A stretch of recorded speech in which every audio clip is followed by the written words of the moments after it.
ሰዎች ነን። አንተ ግን ግምጃ ቤታችን ነህ። አንተ ግን ጎተራችን ነህ። በእውነት እናመሰግንሃለን።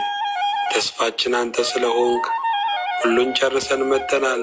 ጌታ ሆይ ምስጋና ላንተ ይሁን። ሁሉ ይገኝብሃልና አናፍርም።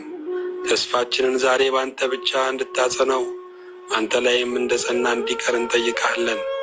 በመልካም ስላሰብከን በስልጣንህ ከክፉ አጋንንት ቁራኝነት ነፃ ስላወጣህን ከሞት ተነስተህ ባሪያዎችህን ለጽድቅ ስላበቃህን እኛ ራሳችን ይቅር ልንለው ያልቻልነውን የራሳችንን ስህተት ይቅር ያልክ ከህሊናችን ቀድመ ምሕረት የሰጠህን እግዚአብሔር በይቅርታህም ጽኑነት ከሳሻችንን ያሳፈርክ ብርቱ አባታችን እግዚአብሔር ሆይ ምስጋና ላንተ ይሁን።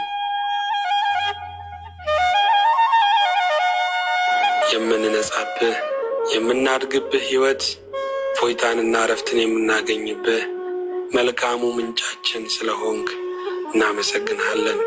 ተወዳጅ እግዚአብሔር ሆይ ያገኘህን ስፍራ እኛ ለራሳችን እንኳን ስንናገረው የምናፍርበት ለሰዎችም ለማስረዳት የምንሰቀቅበት ጭው ያለ በረሃ፣ የሚያጎብጥ ዋሻ፣ ቆሻሻ የሞላበት ስፍራ፣ ሞት ያጠላበት መንደር፣ ደስታ የራቀው ኮናኔ፣ ሞት የታወጀበት ሀገርና ግዛት ነበር።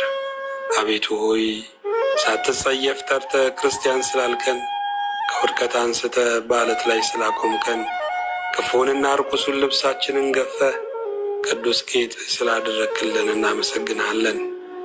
እንደ ብረት ታላቅነት ዛሬ በቤታችን እንድትገባ እንለምንሃለን። አንተን ለማስተናገድ የሚበቃ ቤት የለንም። አዎ ጌታ ሆይ ቤታችን ለሰው ሲታይ የቆመ በፊትህ ግን የፈረሰ እንደሆነ አንተ ታውቃለህ።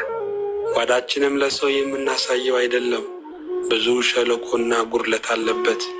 የእኛ ሩጫና የሰዎች ስጦታ የሚሞላው አይደለም። የዘመናት ቅዱስ እግዚአብሔር ሆይ እባክህ በቤታችን ግባ። የማትታዘበው በቤታችን ግባ።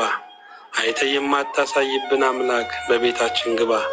ሰባራውን ጠጋኝ በቤታችን ግባ። ሸለቆውን የምትሞላ በቤታችን ግባ። የዘመናት ቅዱስ እግዚአብሔር ሆይ ሕይወታችንን አስተካክለው ለሌላው እረፍት እንጂ ሁከት እንዳንሆን በጸጋ አግዘን። የሚያስደንቅ ነገርን በሕይወታችን በታሪካችን እጅን በአፍ ላይ የሚያስጭን ከመናገር በላይ የሆነን ትንግርት በአገልግሎታችን አንተ ፈጽመሃልና እናመሰግንሃለን።